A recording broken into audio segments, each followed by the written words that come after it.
settle, beef jerky. Back to the depths from which you came.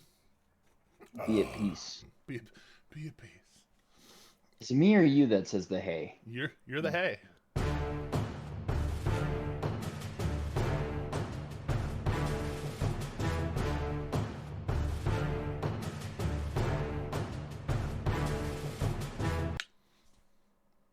Hey. Howdy. Hi. How's it going? My name is Mason. And I'm Jeremy, and you're listening to Once Upon a D20's Beginner's Course on Dungeoneering for the first time in over a month, and we are deeply sorry for the summer hiatus. It was unfortunately necessary for both of us. We both had a lot of stuff going on, particularly in July and August, and we're back. Life's a whirlwind, guys, an absolute mountain of chaos that if you don't constantly struggle against, it will eventually suck you in and suffocate you. No, not necessarily. That's real.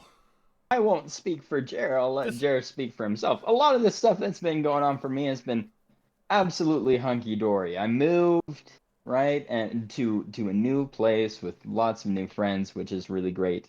Got a new car, sold an old car, and just lots of life stuff for the past month. Lots of life stuff. I, on the other hand, been dealing with trauma. It's fine. It's okay. That's all I'm going to say about it on camera. But yeah, no. know. Yeah, very understandably. If you know, you know. So, yeah, fantasy, D&D, that stuff.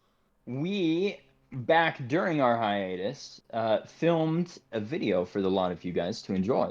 And that is what we are going to be bringing you today. We have referred to it as The Big Game, and are excited to show it to you. In our first breakdown of all of the characters that we've made so far, we set a couple of our friends loose on them, Mason being one of the four, and I tried to dungeon master the little circus.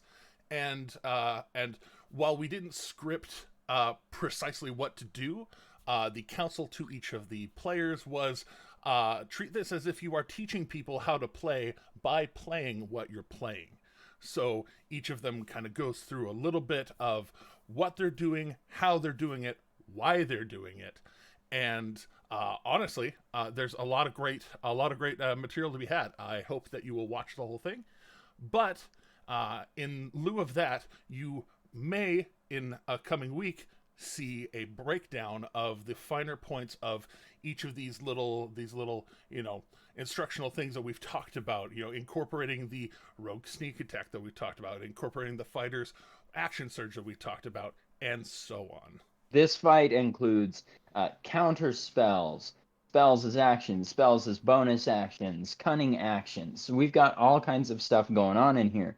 And while we did do, I think, remarkably well approaching it in a simple and understandable fashion, we will also be going through and kind of doing a highlight reel. So with that, no more further ado, here you are. Until next time, keep going. And watch out for dungeons out there.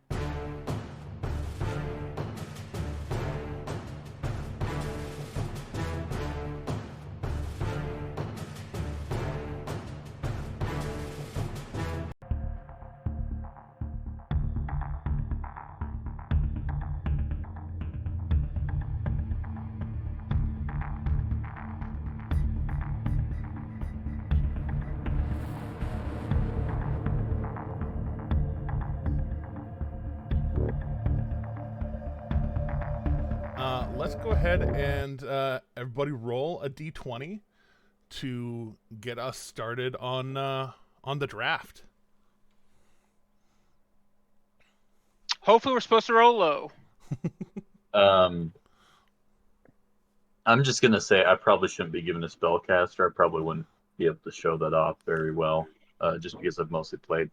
In 5, I've mostly played, like, martial characters. Right on. I rolled a 16.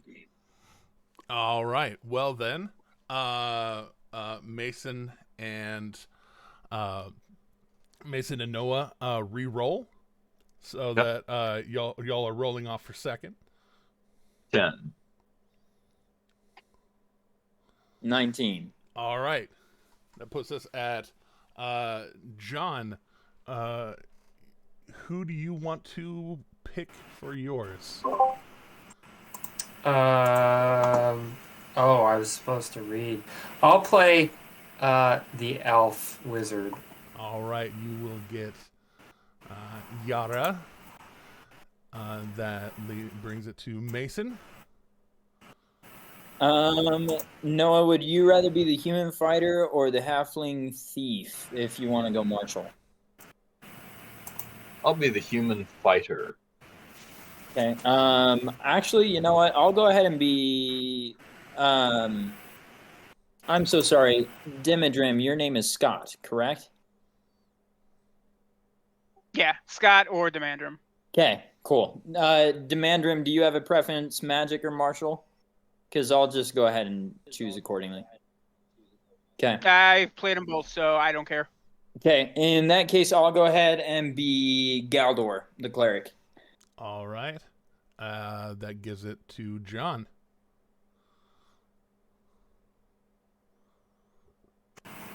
Oh, I thought. Oh, sorry, I Noah. was playing- It's almost like I just met you guys, met you guys in person today. Sorry. What a concept. Yeah, I'll. Sorry, it's my go now? Yes. Yeah. In that case, I'll go with the human fighting man. All right. Which leaves Scott with another thing, yet another element that you haven't explored yet, a rogue. Yay! All right, good times. All right, to which I will then say make sure that you assign yourselves on the D&D Beyond link that I sent you, because the next step, of course, is roll initiative. Ooh, I Jer, actually don't think... have D&D Beyond. Oh, really? I might not be the best person for this. No, that's like it's okay, because like the whole thing we're displaying is like somebody new to D&D Beyond being able to just Gotcha. create an account, log in, and just use a thing. Sounds good. So the link that I put in just before y'all all rolled off for your picks is a campaign link. You click on it, and you have to do like a Google sign in or a Twitch.tv sign in or something, and then get it all situated.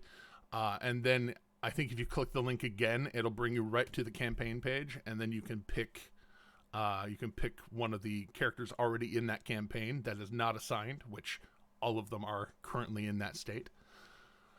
Okay. Or by the time you get there, the one that you picked will still be there. Okay.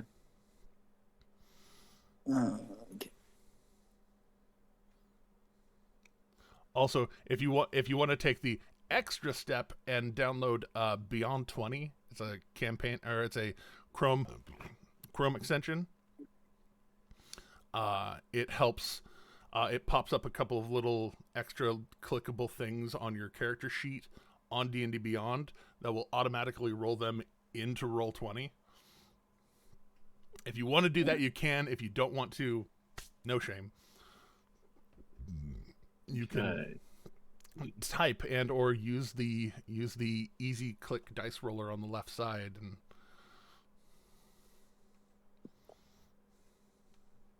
All right, I am in. sweet. Yeah, has all your stuff organized. We basically gave everybody starting equipment plus a healing potion, just to get a basic kit out there for you. So, then either if you do all the extra stuff, just you can roll initiative off of your character sheet. If not, just roll into Roll20. Sounds good. All right, I think I have it set up.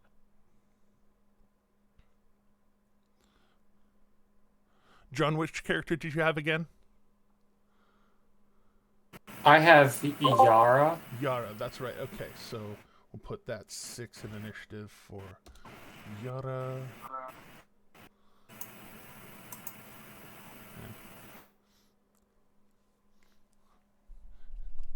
In combat, I'm going to call character names anyway, so that's just easier for me to remember. And it's going to be on the screen so I can read it. Scott, how did you mark your role as initiative? Did that just get explained on Roll20? Yeah, I used Beyond 20. That was part of the Beyond 20 thing of if you have Beyond 20 downloaded, you click on the initiative thing that it's displaying there, and it has a little clickable link that will roll it directly into Roll20 for you. Yeah. Okay. Does all the math for you. Yeah, no, I would definitely highly recommend Beyond 20. Love it. Okay.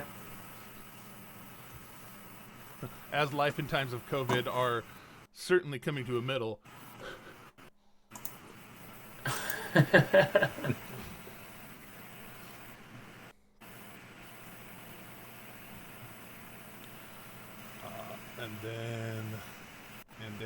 then.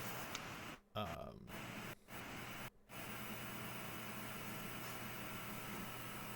Noah, we're just waiting on an initiative roll from you.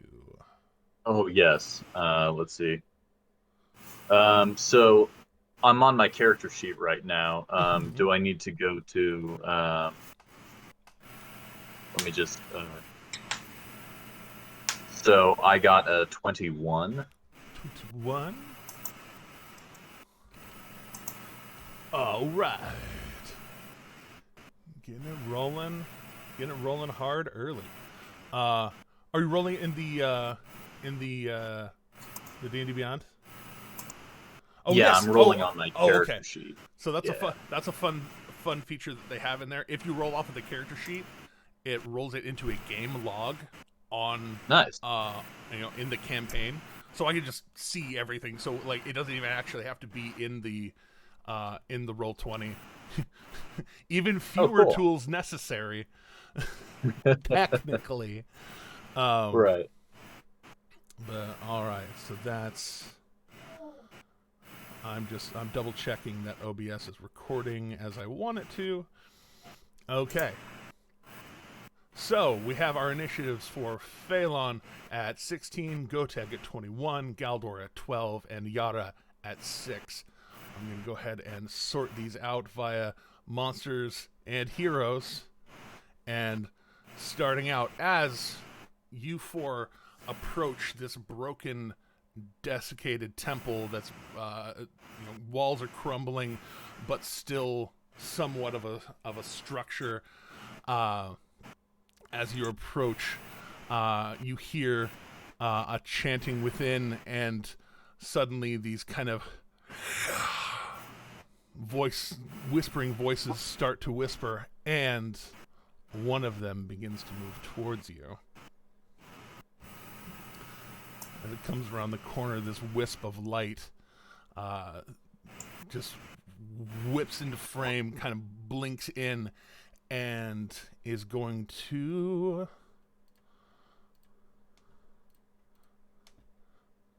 use its...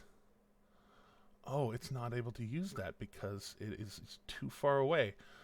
So it is going to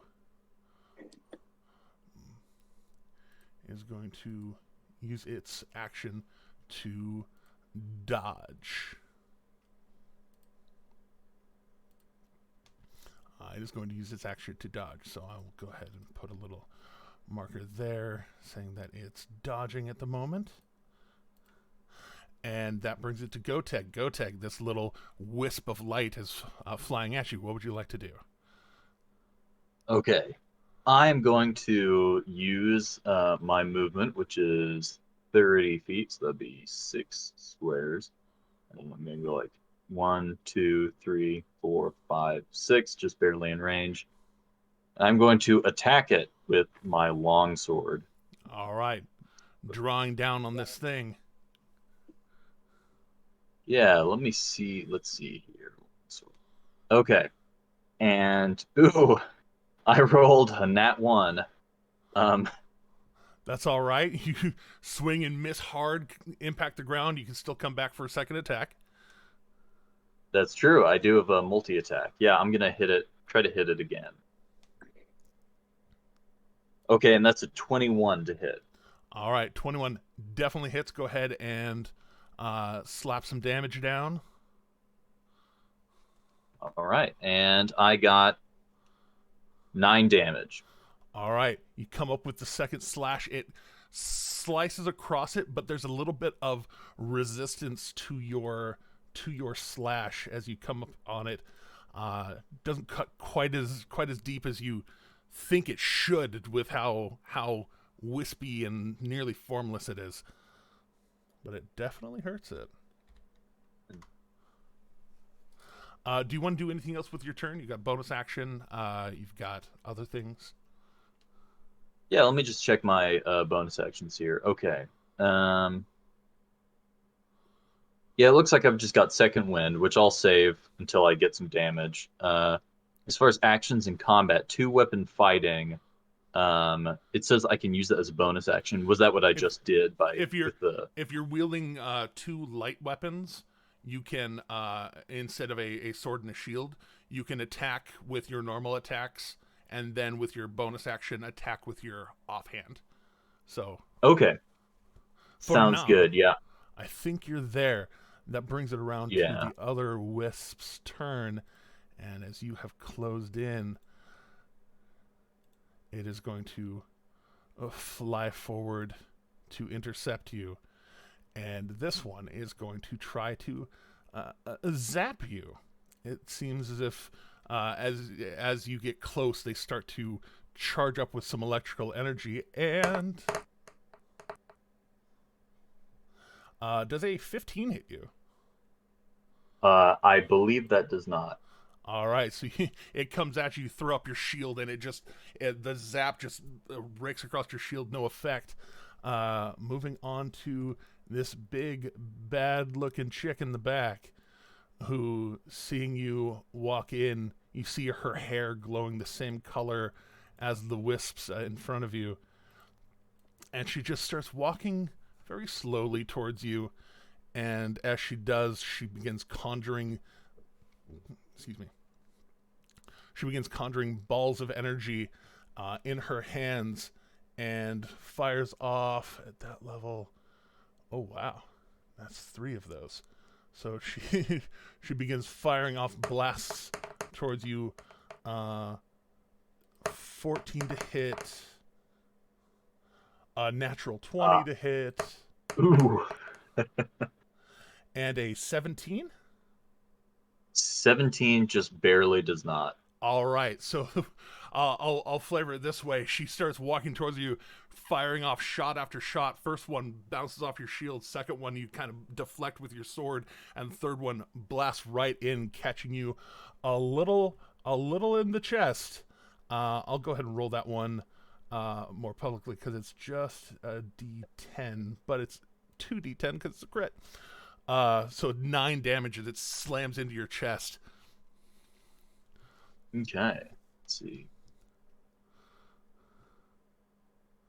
9 damage. All right. And she seems to be calling on some ancient-sounding power as she uses a language I'm not sure if you understand. Phelan, that brings it to you. Okay.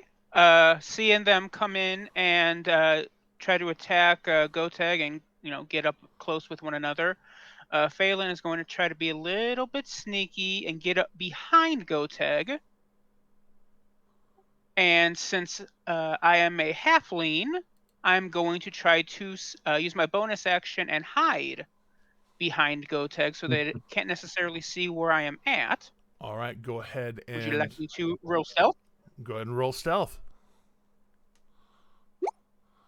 All right, you go running by, running like you're going to run past him and dash by, but you stop behind them. And against the which creature are you going to try and target with an attack? When it loses sight of me hiding behind Goteg, I'm just going to suddenly reach at my side, pull out a dagger, and come out directly from the side of him and just fling a dagger at the one right in front of him. All right, then you will have advantage because you did successfully hide from that one.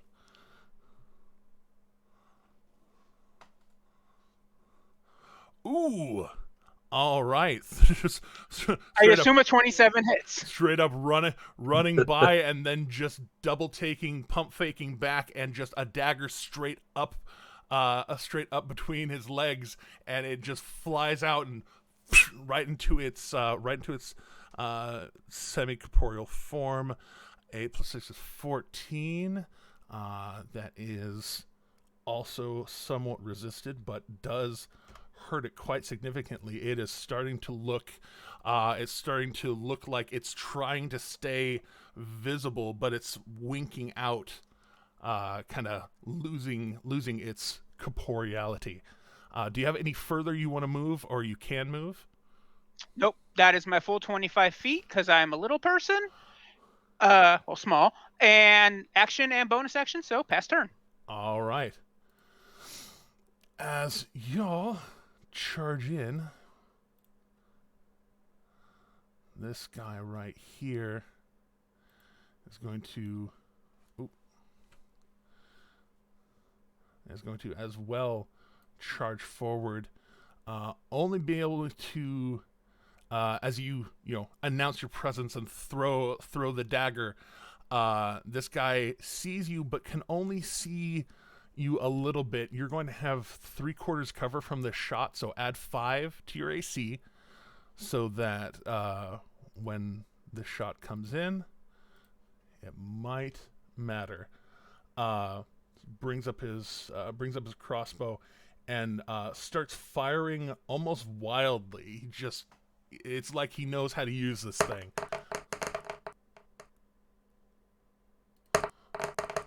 That's a 14 and a 17. With my bonus to AC because I'm of cover, my AC is 21, so both miss. Nice. So these two crossbow bolts just, and you hear them coming, and you just get low, and they fly past. No problem. Brings it around. Zoinks! Brings it around to Galdor. All right. Let's see here. I am going to move myself up so that I am flanking by the side of my comrade Goteg, because it wouldn't do well to have him stand alone. And I am going to cast Spirit Guardians. All right. Popping a Spirit Guardians. Let's go ahead and get you a lovely 15-foot radius glow of spirits. Are these going to be radiant spirits or necrotic spirits? Radiant, because that's the kind of guy that Galdor is. He's a radiant kind of fella. All right. Bringing it in, running in, you start conjuring these spirits. What do they look like? I think they look like the ghostly ancestors of dwarves past, here in the halls of our fathers kind of vibe, since Galdor is that classic dwarf of dwarves. Pulling in the ancestry, calling on the life before, and all these dwarves start appearing. going ghost to ghost against these incorporeal spirits in front of you. All right, we'll see how solid they do when those wisps come around again. Are you gonna do anything with your bonus action? Anything else to do? Most of my bonus actions are other spells. So since I did use that spell, I think I will hold on the bonus actions and stand my ground, taking courage in my good company. All right, that brings it to Yara.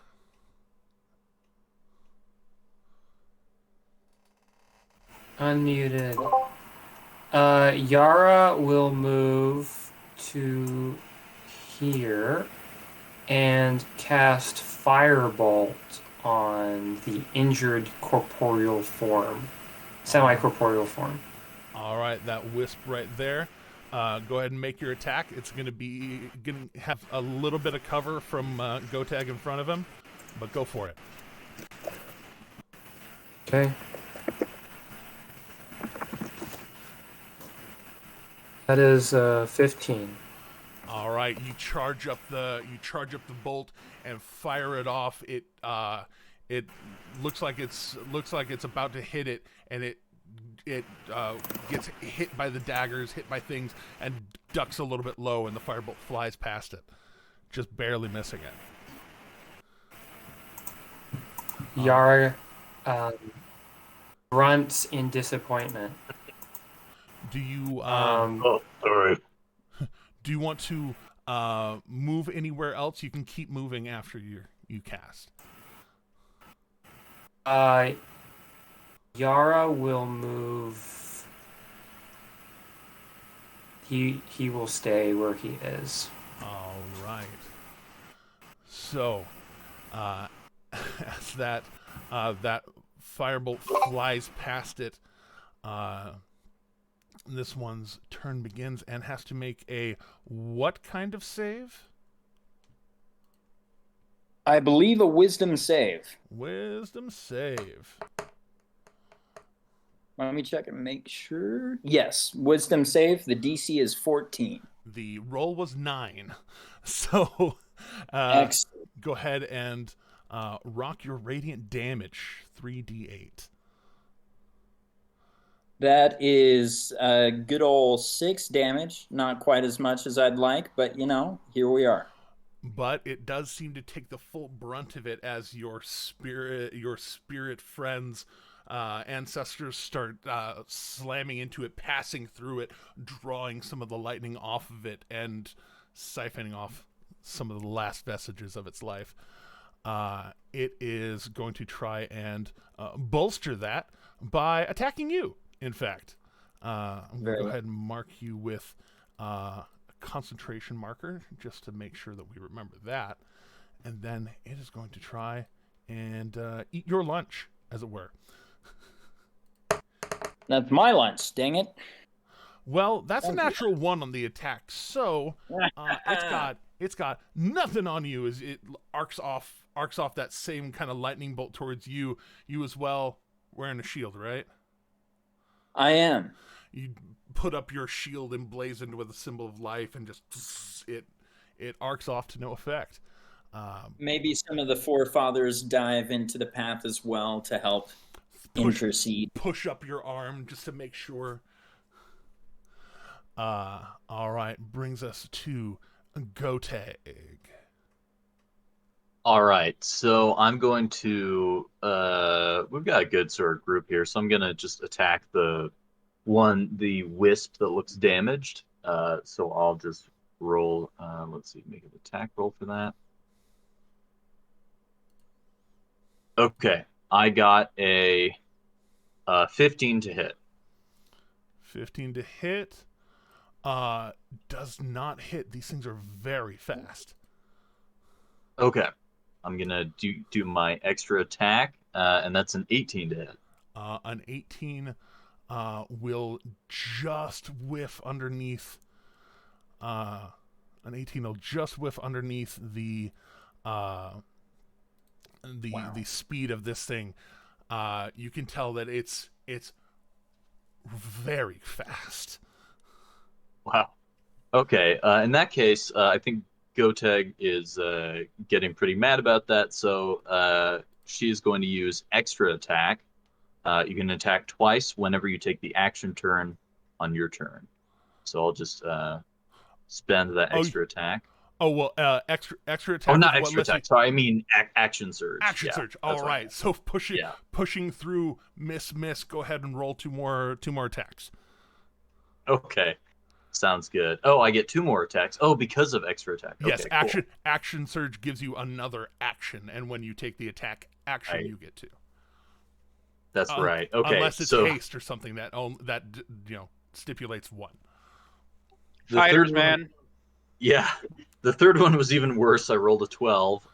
Let's see if I do any better, and I surely do not. I get a 17. Oh my goodness! So trying hard, getting very close several times. This thing is ducking and weaving, but here where it lies, it may not survive much longer. One way or another, it's probably going down. Are you going to maintain right there, or are you going to move anywhere? Yeah, I'm gonna stay right there just so Phelan has some cover. All right. That brings us to that other wisp, and it is going to try desperately, as it may, to try and save. Does a 14 save against you? My apologies. See. My A 14 DC is a 14. All right, still roll your 3d8. It's just going to save for half. Okay. Let's see here.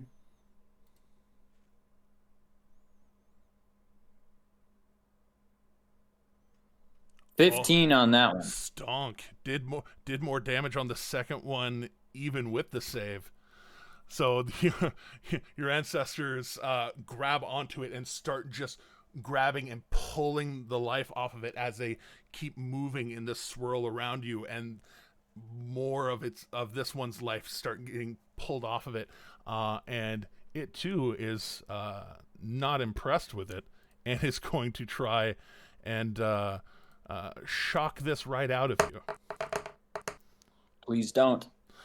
Well, that's a total of 7 to hit you. So once again, it tries to shock you, and this time your ancestors, instead of guiding your arm, guide its lightning away from you, and just it arcs up instead of towards you. Bring it around to this lady who does not like what's going on over here. Seeing that firebolt fly past, she is going to try and sidestep things, and as she runs this way, she's going to use her bonus action to step and appear right here with a misty step. And as she runs and then just Yara, you see the silvery mist fly out of the building, pop out, and she's already pulling 3 more bolts of energy out. One of them she's going to lob at Yara, one she's going to lob at Goteg, and one she's going to lob at Galdor. So Then Yara will cast Counterspell. all right, seeing these globules pop up, she's conjuring them up and goes to throw them out. And how do you do anything in particular to shut it down? So Yara is trained to recognize the beginnings of casting a spell, and so he, with some hand gestures and a shout, he attempts to counterspell. All right. This.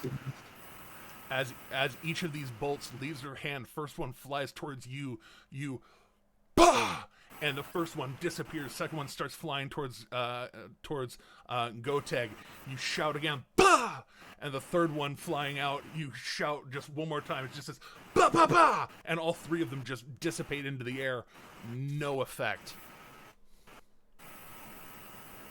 Thanks for that. Phelan, that makes it your For turn. you, Mason. Since Phelan threw the dagger, she knows that that enemy on the other side of Goteg kind of has an idea that she's there, so she's going to come up to the side of Goteg, get right up into melee range, and grab another dagger and just stab at it, while Goteg is right beside her. Stabbing right up at it. Go ahead and roll your attack. You still get sneak attack, even though you won't have advantage on this one.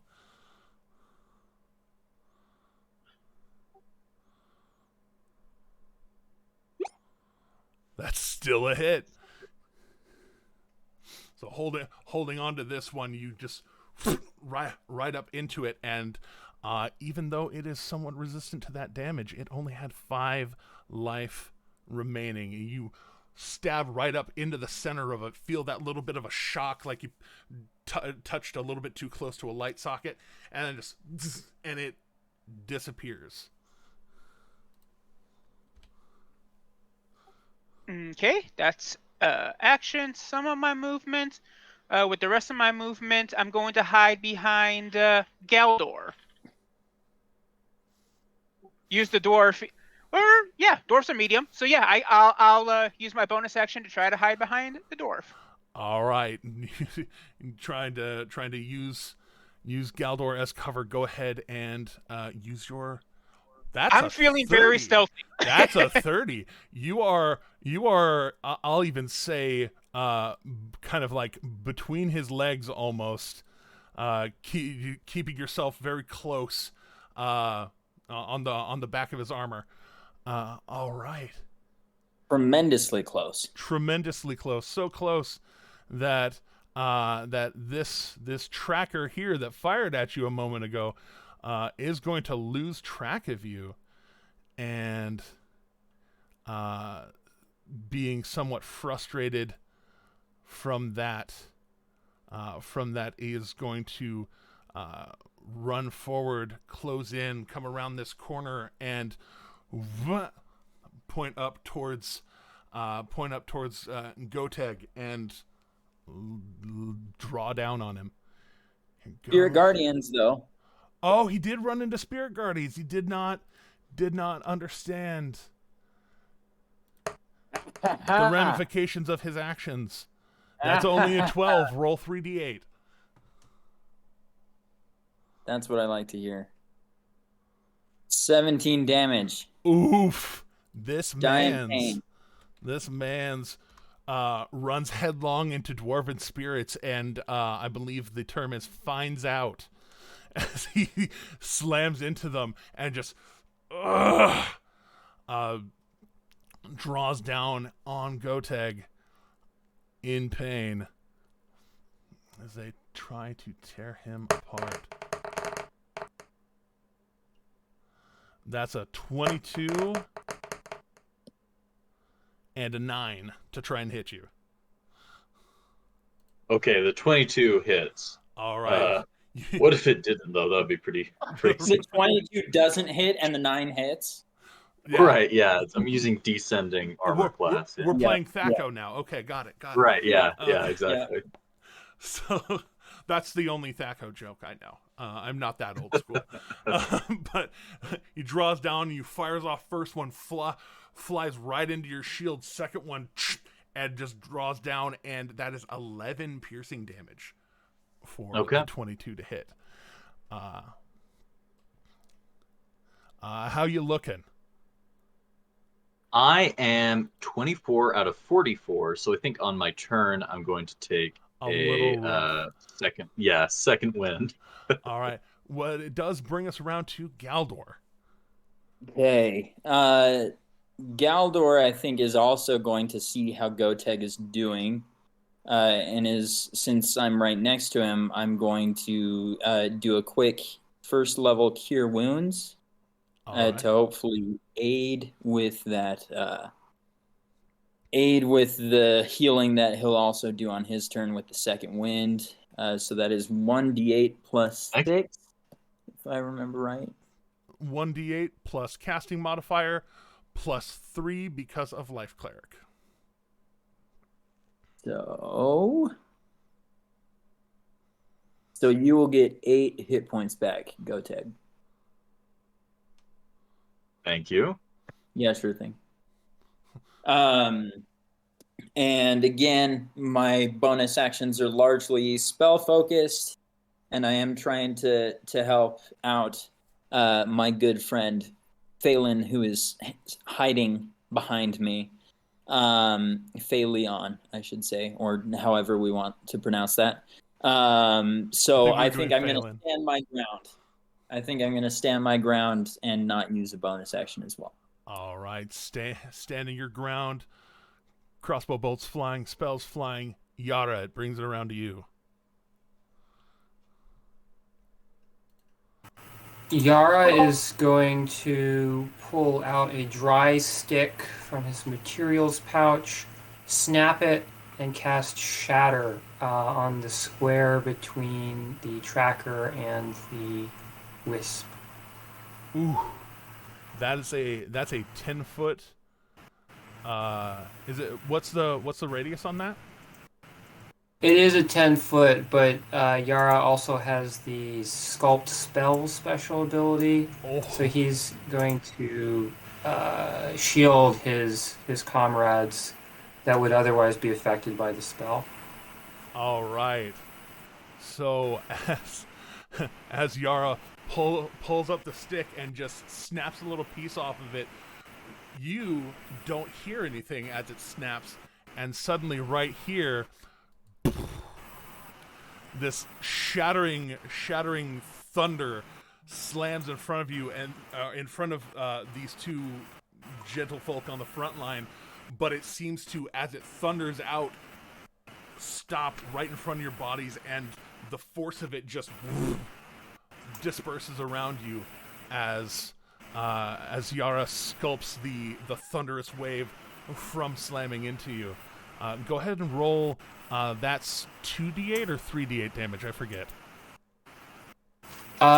It's 3d8 damage on a failed save. All right, and what kind of save is it? If successful. Constitution. Constitution saving throw for this guy and for this guy. All right, go ahead and roll your damage. Okay. 16.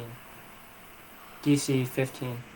All right, as it thunders out, both of these guys get caught by it, not feeling particularly well about the problem. And this one, a little bit less as they are. Washes over the both of them and just, they're not shoved or anything, are they? No, I don't think they get. Arms. They Okay. don't get. And Yeah.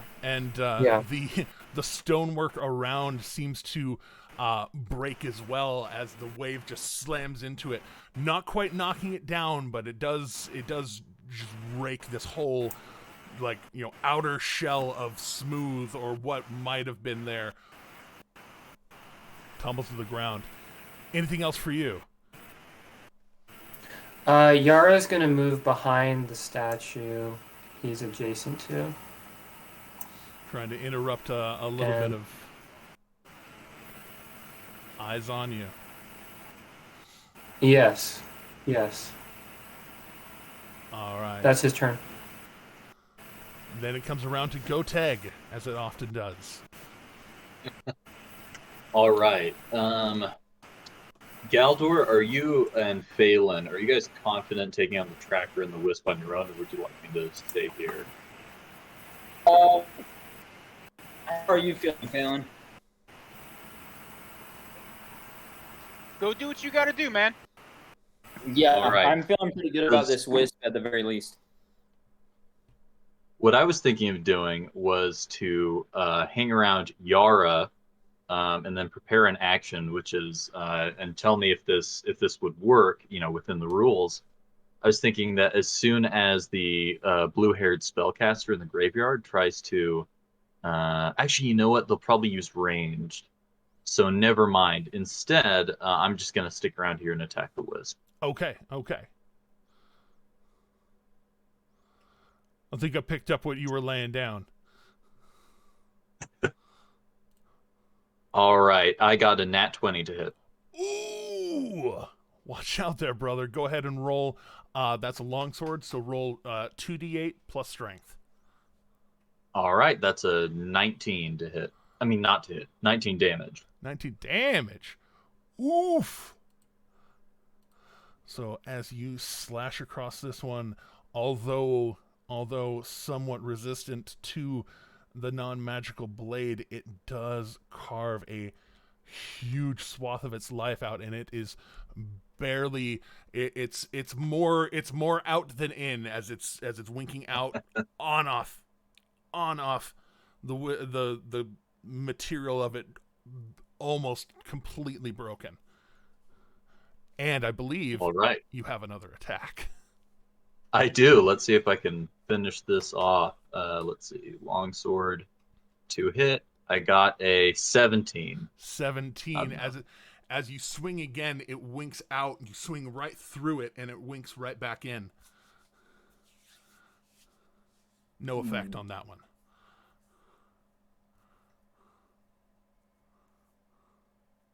All right, and I think that's my turn. Okay. As it does come around to its turn, though, it does have to make a wisdom saving throw, which honestly, I'm not going to make because there's literally no mathematical way. No, there's one mathematical way for it to survive this. So I'm gonna go ahead and throw it.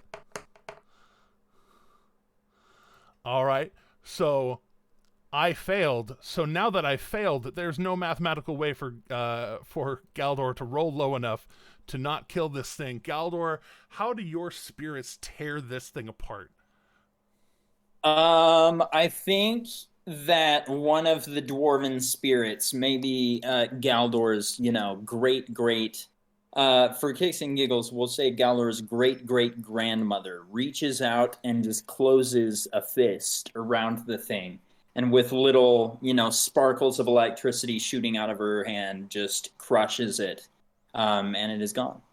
All right, she just runs past and through you, and grabs onto it, and just, and it just, and keeps running. Kind of runs almost out of the cloud. Kind of, spirits running in and out.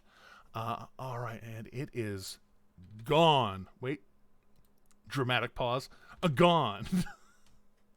Out of the turn order. And so its turn, no longer existing, goes to the witch in the graveyard, who, seeing this happen, is going to conjure another spell and begins focusing it at this one at this level. Yep. Is going to try and focus it on Galdor. And she begins whispering this weird discordant chant.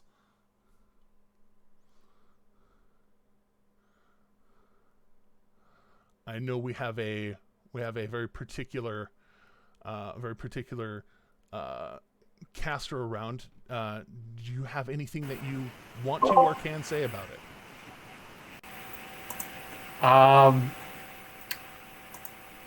I'm not sure if Yara's going to take the bait on this one. Should he, though?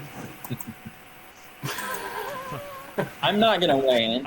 I will give you 5, 4. Yara does not cast counterspell. Okay. This one All right, it's flying in towards Galdor. Galdor, please make a wisdom save. Okay. Let's see here. My wisdom is... It's a +6.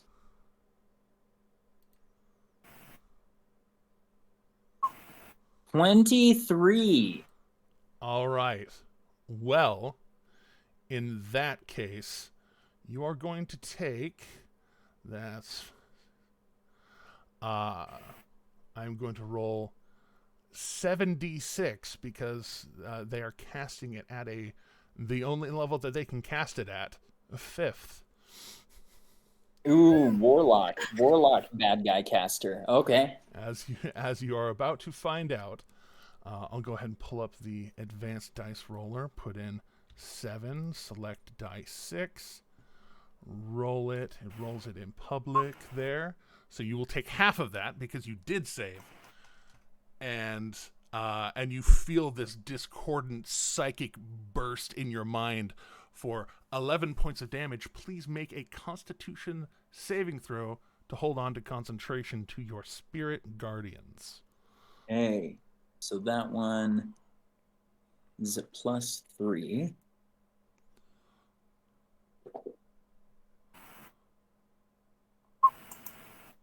A lot worse. That's a 7. So I do lose spirit guardians. While you are not compelled to run away, as you hold on to your wits about you, focusing in on your wits, the spirits disperse.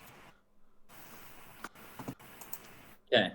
And she, seeing Yara get skittish, starts to close in on him, looking angry, hungry. For the record, Galdor, once hit, is going to look at the witch and just snarl, and in the best dwarven accent that I can do, which is not a very good one, is going to say, "You're gonna have to do better than that, witch." And just kind of spit at her in her general direction. She is maintaining her move towards Yara. Phelan.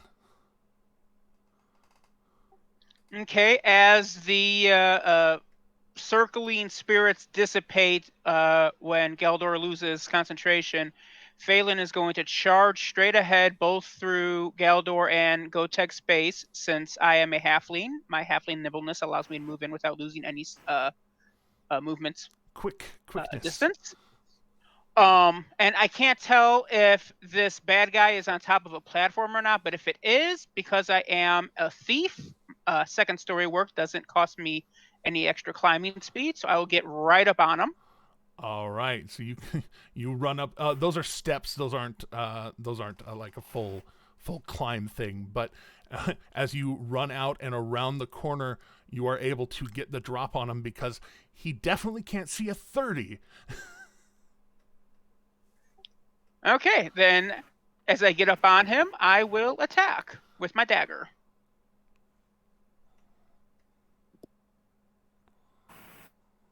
You do have you have advantage because you were hidden. Okay, I wasn't sure, so I will roll one more time. And you moved less than half your speed before that, so it didn't break your stealth. Bam! Sneak attack. Coming around that corner, you just kind of slide in and slash across his leg. He's in some pretty nice leathers, but not nice enough. And you just slash across and do 20 points of damage. Mean. Rogue's got to do what the rogue does best, right? Rogue gonna do. That they do. And then I have 5 more feet left. Not sure if this is, more of a melee or a range guy, but definitely don't want to be right by them. So with my bonus action, I'm going to disengage and move to the right one. All right, disengaging, running in, slashing across, and just tucking and rolling out of melee with him. He is not super happy. And as it does come around to his turn, he is going to again. He turns to shoot down at you. You roll back, and he just starts following you with it. Incoming.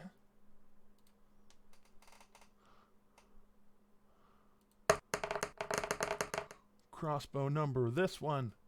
That's a 14 to hit. Does not. And a 7 total to hit. So he fires off twice, once down at the ground where you were, once right behind where you end up. No effect. Then Tricksy little hobbitses. Trixie Little Hobbitses coming back around to Galdor. I get food. Galdor is going to look to the right, look to the left, look at what's happening with Yara, look at what's happening with Phalion, and I think is going to rule that since he is magical, he is probably a little more needed with the witch lady. So I think Galdor is going to go 1, 2, 3, 4 right there. Actually, you know what? Forget that. Let's see. Yeah, I can 1, handle the witch. 2, 3, 4. You can measure with the measurement tool here, and it's got you. That is true. That is true. Oh. I'm trying to think of is diagonal move kosher? Diagonal move has the old. I play with the old 3.5 rules of first one's 5, second one's 10, third one's 15, Cool. etc. Cool. Okay, sounds good. So in that case, I am going to move just right behind Yara, since I think that's about as close to the situation as I can get. That is your 25 feet. And I think once I am there, I am going to cast a guiding bolt at this witch to try and help Yara hit her on their turn. So that is going to be Go ahead and roll your spell attack. Yeah. D20 plus 6. Does a 13 hit a witch? So as you fire this off, it flies right at her chest, and the cloak around her seems to it impacts but disperses across a thin magical barrier around her body, one that you might be familiar with from your wizard friend. Pretty sure that's a mage armor that stopped it rather than her own dexterity. Okay. Cool. Sounds good. Yeah, so I'm behind Yara, and I'll say, get behind me, mage. Yeah. All That's right. my turn. Calling out the polite but firm command to Yara. Yara, what do you do? Yara will oblige. He will move 1, 2, 3, 4. And then cast Firebolt on the tracker. All right, running up and using Goteg as a meat shield instead. Go ahead and make your attack. Sure.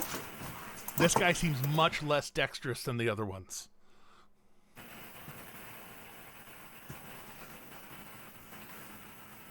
It's a 17. A 17, even with part of the building covering him, still hits. Go ahead and roll your, at this level, it's 2d10 of fire damage. 11. 11 fire damage. That is spicy. He is, with that, is starting to obviously feel his wounds as he's firing at Phelan. You smash into the side of him. Part of his armor kind of singes and catches a little bit of fire. He reaches up and pats it out and snarls towards him. I'll be with you in a minute. Anything else for you? That's the end of Yara's turn. All right. Go Teg. All right, go Teg, go Teg. Go Teg. Yara and Phelan, do you want me to help out with the tracker, or would you, Galdor, would you prefer I come over and help you? The witch hasn't really been touched very much, so there is that. Yeah. I don't know. Probably, I mean, if you stick with them, you guys might be able to finish the tracker faster, and then we could all hit the witch. Or you can come and we can just split evenly. But your call. Yeah, I'm gonna stick with the tracker, just so we can get them done quick. Okay. And if you can just distract the witch. Yeah. Okay. In that case, Goteg is gonna go up 1 square and then clamber over the stained glass into the building. Between, let's see, can I move there? For some reason, it's not letting me move. Okay, Roll20 wants me to stay here.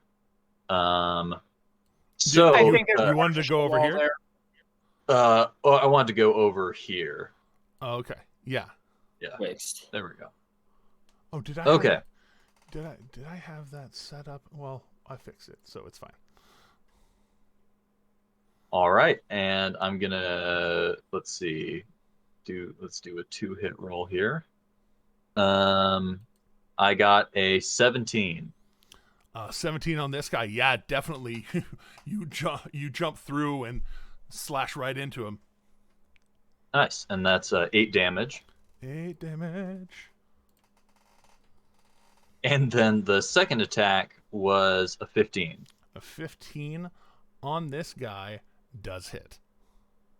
All right, and for damage, that is 8 damage again.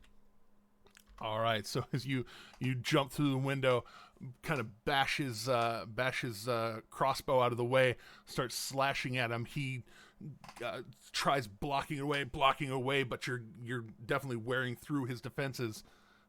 Anything else for you to do? I think that's it. You had mentioned earlier that you wanted to take a particular bonus action. Yeah, I was thinking of taking a second wind, but after Galdor casted Cure Light Wounds on me, I think I'll hold off until I take more damage. All right, just making sure to keep in mind the things you have at your disposal. Jumping back to this icy glowing witch, she seeing Galdor running up and trying to take the place of his companion, she is going to walk straight up on him, and as she does, her hands start glowing this inky black.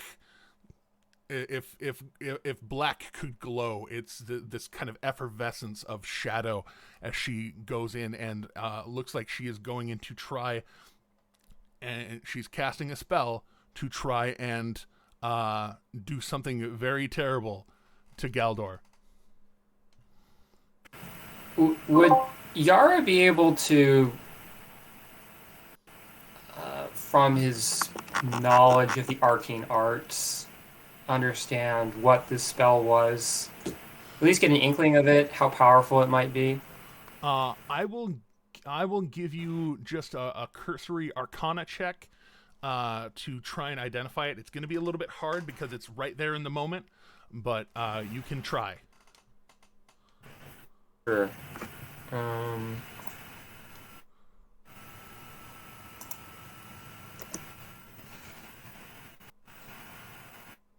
The 12. A 12.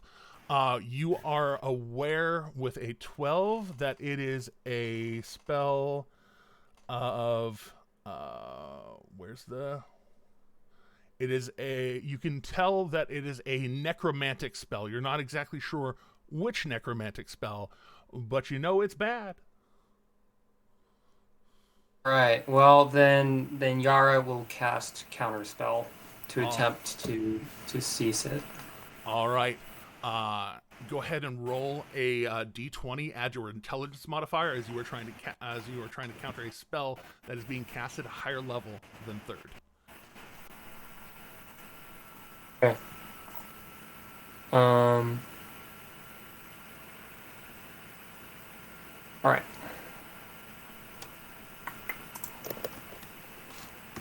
Plus Arcana. Plus, plus your intelligence modifier. Okay.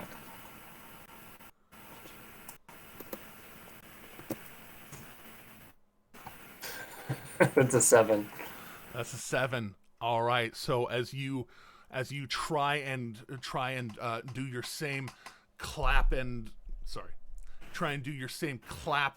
counter again, the energy washes over her hands, but she pushes through, and the energy maintains as she is going to try to attack Galdor with it. Here it comes. Roll. I goaded this on. I did this to myself. You did sort of do this to yourself. Does a 14 hit you? No. All right. So as she pushes through the energy, she throws her hands towards you. You throw your shield up, and the energy washes over your shield. This inky black just looks like it tries to consume it, but doesn't quite get around it to get to you. No effect. Excellent. Made her have to think twice about that at very least. With that is all she can do. Phelan, wait before it becomes your turn. None of y'all have. Oh, that was at the start of her turn, and she wasn't quite close enough for that turn at the start of her turn. So that will matter at some point soon. So going back to Phelan. Okay, Phelan is going to kind of quickly slide between Gotag's leg and just try to stab this thing right in the thigh. Right in the thigh.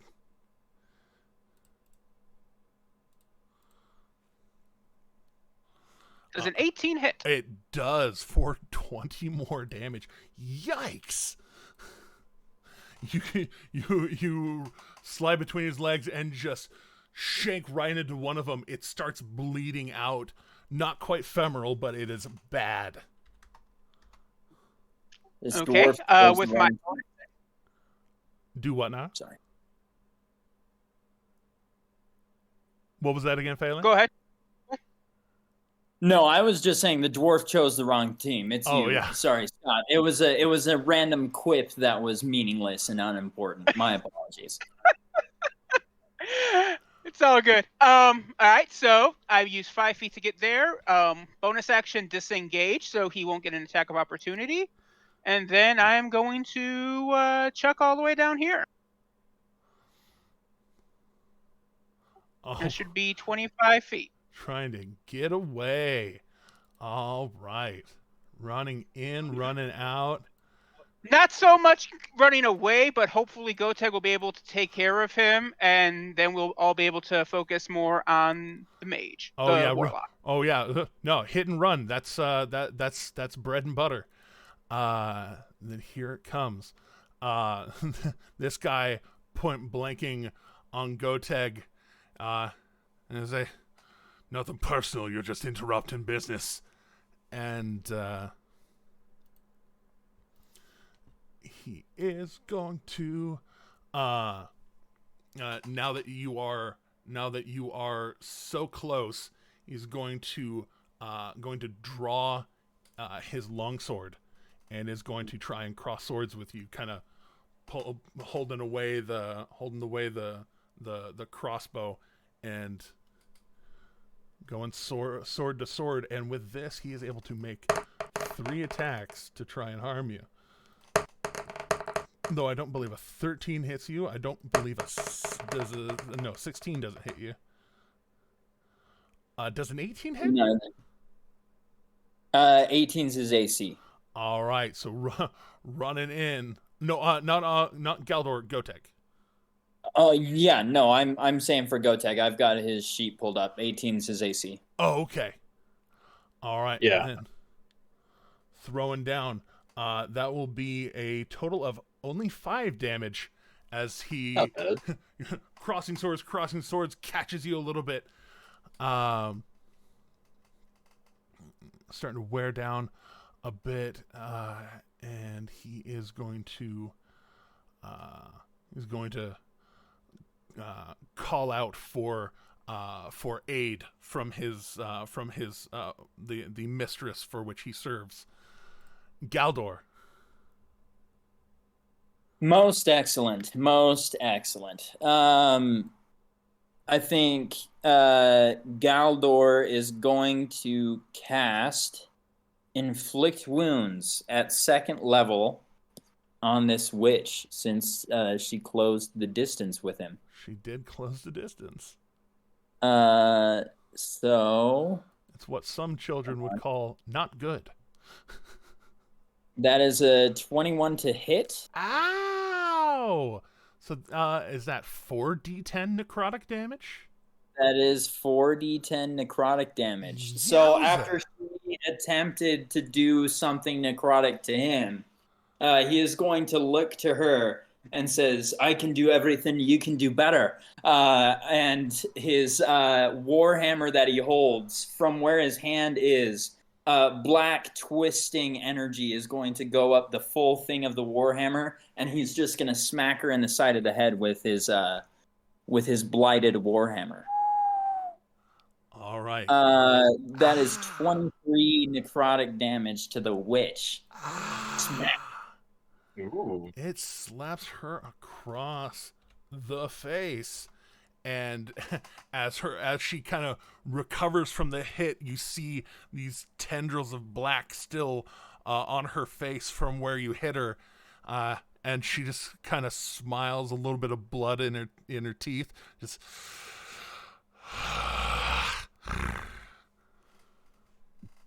Grin right back. All right. Anything else for you? I feel like I'm in a pretty good spot. She can't move closer to Phalion or Iara without, having to go around the statue, right? And she has to go through me to come around this way, So I think I'm in a pretty good position. Again, most of my bonus actions are spells, so since I just cast one, I think I'm just going to chill. All right. That does bring us to Yara.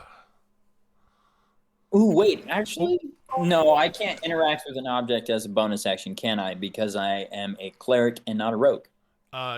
Depends on the object. You already had your hammer in your hand and your shield up. Shield. What did you want to interact with? I was just thinking it would probably be good to use my healing potion sooner rather than later, just because I am down some hit points. That is that is a bonus action that honestly only your particular type of roguey friend can do. Yeah, okay. That is what I was thinking. So with that being the case, I will not yet use that potion. I might use it next turn, though. Yara, you're up. Okay. Yara is going to move closer to the tracker. And then he will cast Burning Hands on the tracker. Ooh. So I'm imagining a very PTSD-inducing fatality may soon occur. So are you casting that at first or second level? For first level. All right, rock and roll. Go ahead and roll your damage dice. And what's the save to beat? 15. And that's dexterity, right? Yep. All right. Don't eat it. That's a total of 9. Go ahead and roll your damage. Okay, that's 15 damage. There it is. So as you walk up, you start blasting the fire, and it comes out. And as it looks like it's going towards Goteg, you just move your hand slightly, and it just wraps in front of him rather than behind him, and just all concentrates in on this man's. And he is on death's door.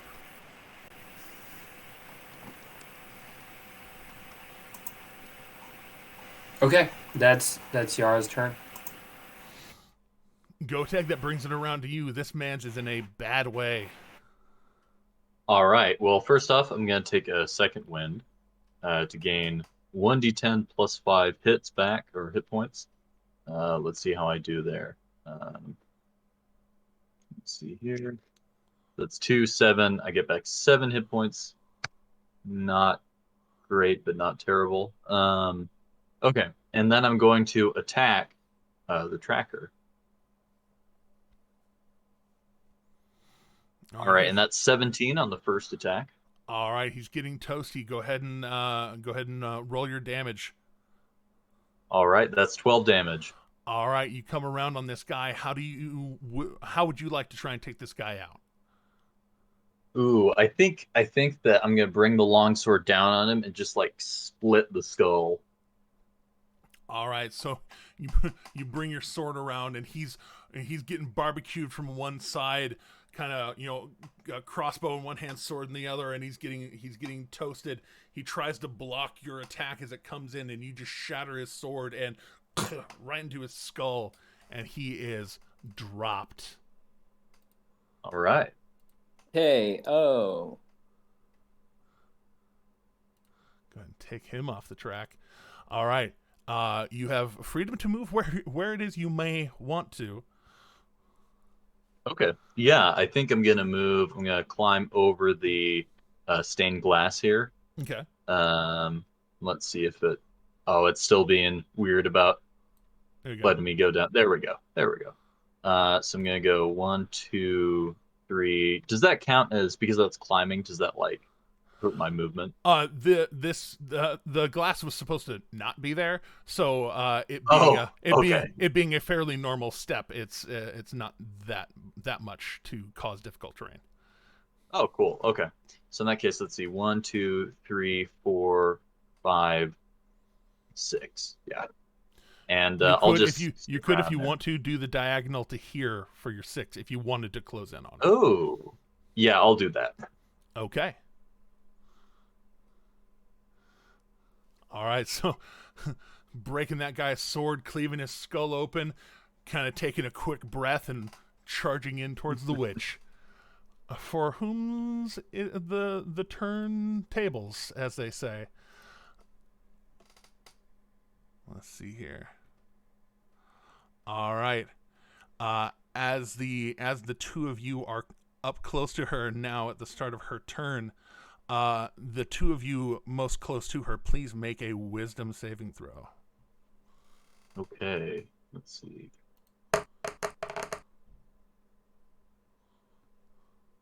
That's an 18. Wisdom saving throw, right? Yes, sir.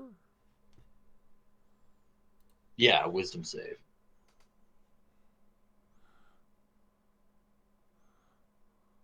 Ooh, that's not great. Oh. That will be an 8 total. And what was Goteg's? 18. 18. So Goteg, as you charge in on her, you feel these whispers in your mind, and you toughen through them, push through. Galdor, those whispers that you were hearing before return, and with a force, and you feel 13 points of psychic damage as her turn starts. Okay. She just I am officially bloodied. She just wants to give you a hug with her crazy mind. It's fine. How kind of. Indeed. And seeing the way things are going, she's going to, her kind of icy hair, she throws her hands out, and as she does, the ice in the hair starts to coat her body and go down to her fingertips, down her body and legs, and she begins to be coated in ice. Okay. Am I under any condition now, Jer, as a result of that You are not spell? under a condition. It is merely the pain of being that close to her when she doesn't want you to be. Okay. And I'm going to make sure to put in the temporary hit points for which she is currently suffering under, shall we say. And that is her turn, her action, and she's not moving away. Phelan, that does bring it to you. Okay. Did I hear that Galdor is bloodied? Galdor does look kind of rough. Okay, seeing him take that little bit of damage, Phelan is going to start running straight towards him. And as she does, she has her dagger in one hand, but she reaches behind herself and pulls out a potion of healing that she has. And as she's running, she just kind of flips off the lid with her thumb, one-handed, and get behind him. And with my bonus action with fast hands, I will use an object and give him a potion. All right, so I'll even flavor it that you dagger out, just pop that thing, and just jump up on his back like you're riding a tauntaun, and just plug his mouth. Go ahead and roll. Even better. Roll the 2d4 plus 2. Classic maneuver that we've all participated in before. So Goteg, sorry, not Goteg. Goteg's the fighter. Galdor just guzzles it down. All right, so that's your bonus action to feed him 7 hit points. What do you want to do with your action? With my action, well, I got something in my other hand. I got that dagger. Might as well fling it straight at the warlock. All right. Chug, chug, chug, and then just switching your balance to your other hand. Go ahead and throw. Ooh, boy! I assume it hits. Yeah. A 20 does hit. As that dagger sinks in, it hits and kind of ricochets off. It hits the icy armor on the outside of her, and you see the dagger itself as it hits it. It this ice coats it and freezes to it as it falls to the ground. But her ice armor on her looks pretty wrecked. Nice. All right. That is my full movement. That is my action. That is my bonus action. Pass turn. 19 and I am damage. completely without a daggers now, so I ain't getting close. Oh man, gotta see if you can snag that one off the ground. Galdor. Hey, let's see here. What to do?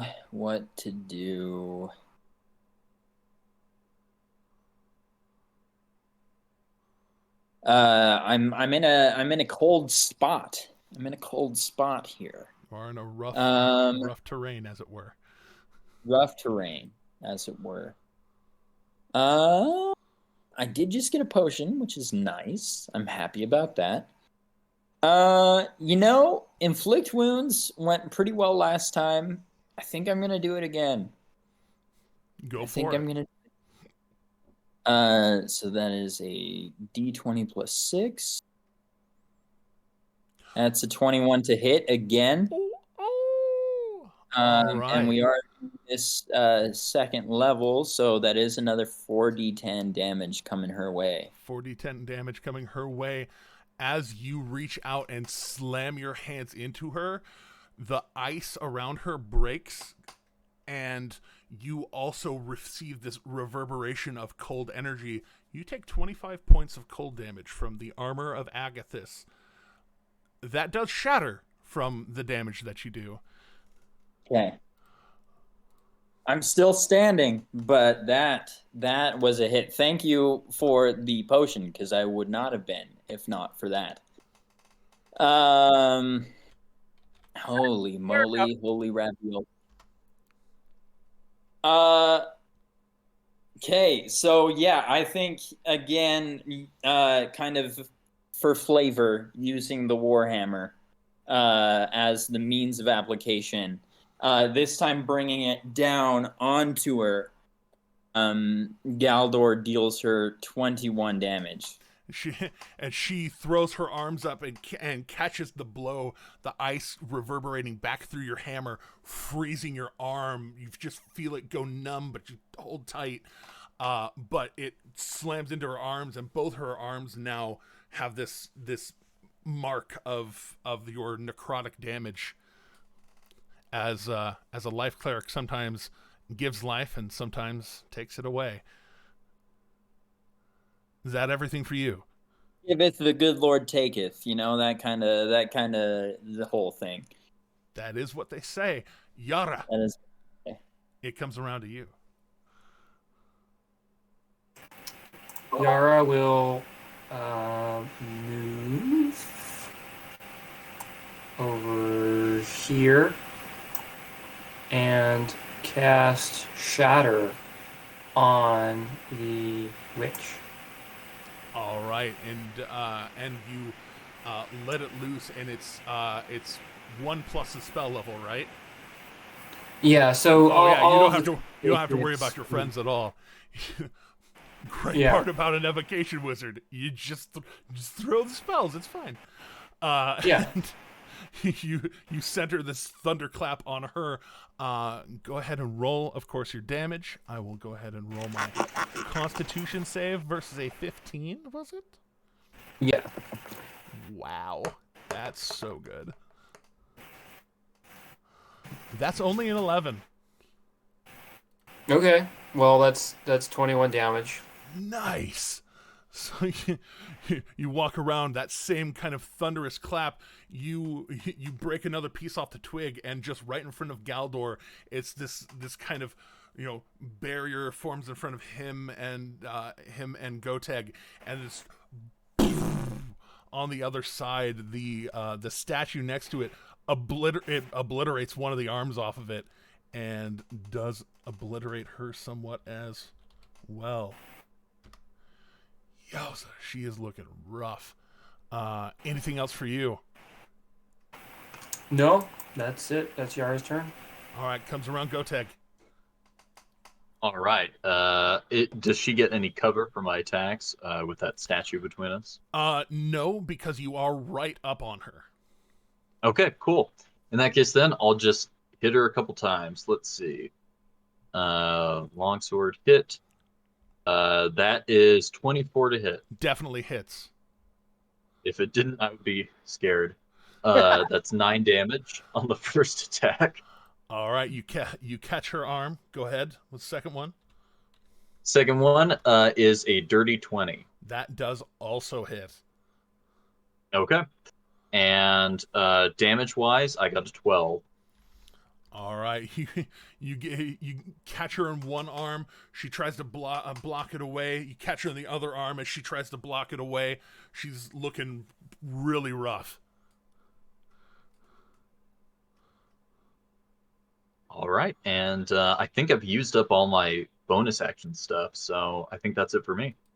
All right, as it comes around to her turn, looking at the weakness in Galdor, she is going to try to exploit it, and is going to. She's already used that, and that. So she is going to ball up her hand, and with a shocking grasp, with advantage because Galdor is wearing metal armor. Oh, interesting. Shocking Grasp is awesome. That's a 22 to hit. Just barely. Just Indeed. barely. Indeed. And that'll be 2d8 coming at you. That is 7 points of damage. Just enough to knock me unconscious. All right, so seeing how rough you're looking after that hit, she just grabs your hammer arm and just starts channeling lightning through it, and you feel it course through your whole body, going through your armor and your shield. And she just says, as she's driving you to the ground, she just says, "You're coming with me." As she drives you down, you all see Galdor fall prone and fall unconscious. Rude. What did I do to deserve such a thing? Shame. Oh no, you hit her twice with inflict wounds for like half of her health. Nobody knows. All right, fail. That's no big deal. She should just shrug that off. No, I'm kidding. That's fair. Phelan, Galdor has been driven to the ground and is unconscious. What do you do? Well, unfortunately, I already used my potion, so there's not much, unfortunately, I can do for Galdor aside from eliminate the threat. So, I'm out of daggers, but if you actually check your own inventory, you might see you have weapons you didn't notice, and I happen to have a short sword. So, I'm going to run and get on the other side of Goteg. And do we get any bonuses for flanking? We are running advantage flanking for this session. So yes, as you check your back, kind of like a longsword on a big guy. You've got a tiny halfling's longsword on your back. Draw it out. All right, we get into flanking and we stabbity stab.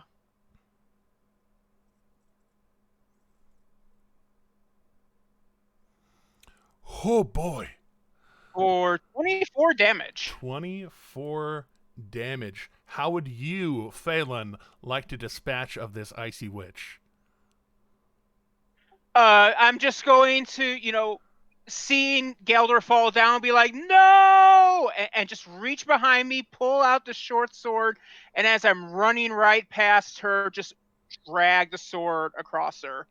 All right, so you just draw it up and just slam into her stomach, rake across her stomach, and just split her open as she just and starts to crumple over. Galdor, go ahead and roll a d20 for me. It is that time. It's that time to roll a death save. 19. 19. You very nearly just pop up onto your feet, but not quite critical. Yara, your dwarven buddy is on the ground bleeding out. What do you do?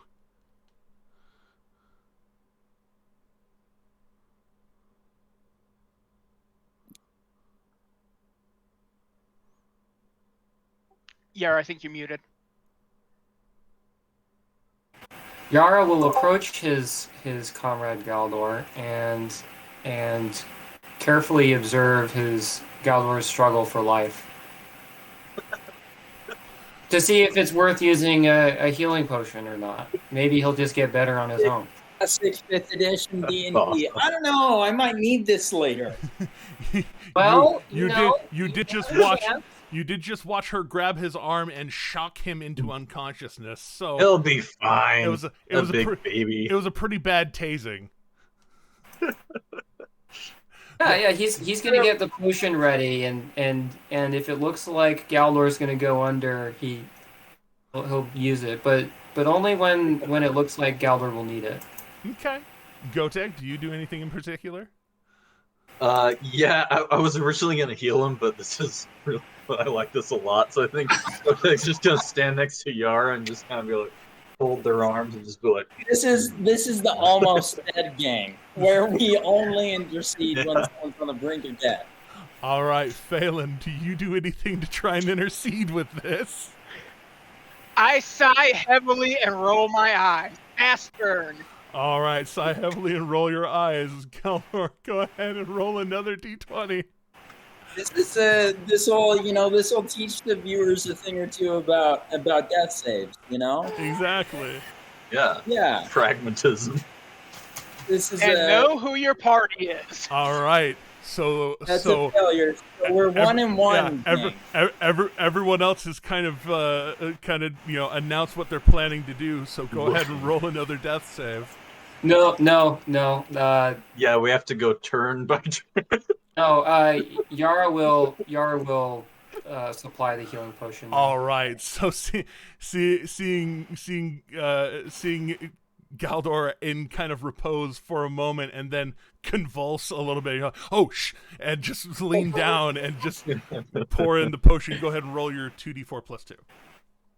Okay.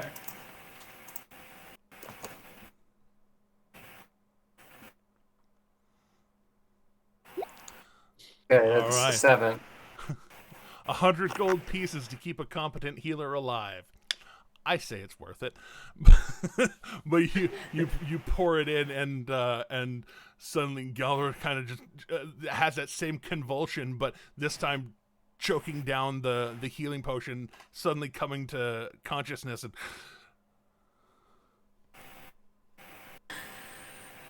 and that is the end of the scene. All right. Thank you.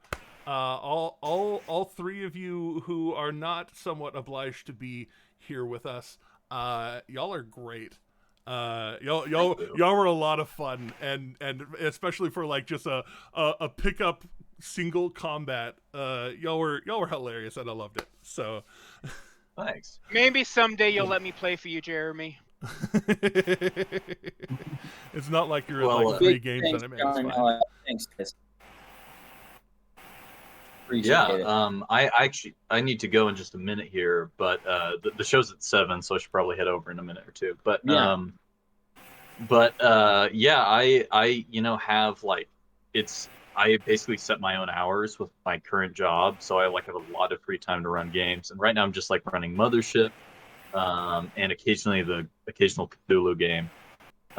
So if any of you are interested, I got this new really cool dungeon called Prison of the Hated Pretender, which looks super cool. So if any of you are interested in playing that, hit me up. Word. Thanks, man. Yeah, sure, yeah. Thanks, I'll see you guys later. Good play with you. Jeremy, thanks for hosting this. Yeah, John, thanks for showing up, man. My pleasure. I'll catch you guys later. You guys are. Have a good one. Let's go play with you. Thanks for coming, dude. Yeah, Scott would have had to use Uncanny Dodge, but it couldn't hit you, you little bastard. I know. I was holding out for that, and I was hoping that I was going to roll a 1 at some point so I could use my racial feat. Oh, yeah, that's okay. That's okay. Man. And I think I got just about everything else in there. That was great. Yeah, that was perfect.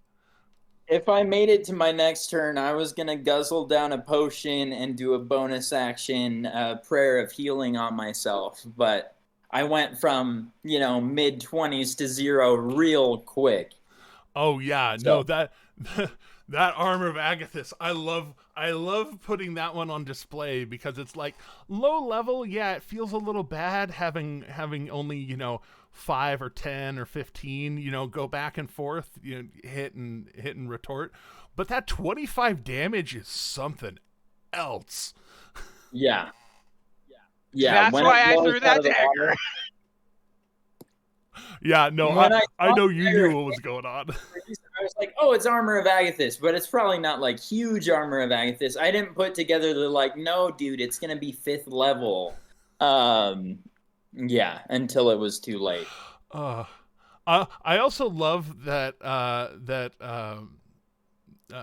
John counterspelled he counterspelled a cantrip, but oh yeah, Eldritch Blast is still like the single best cantrip in the game, especially when you're facing a 14th level caster that can shoot 3 of them.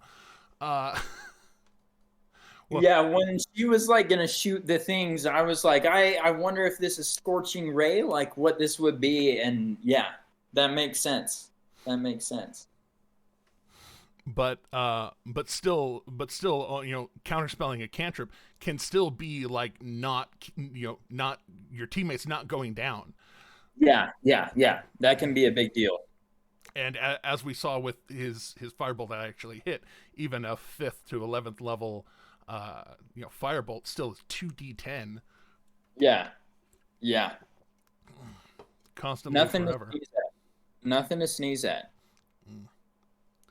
Also, congratulations on 2 consecutive inflict wounds. Whew. I was happy about that, man. We also got high damage on those. That 21 on an inflict wounds, I was like, that's great. You love to see it, as they say.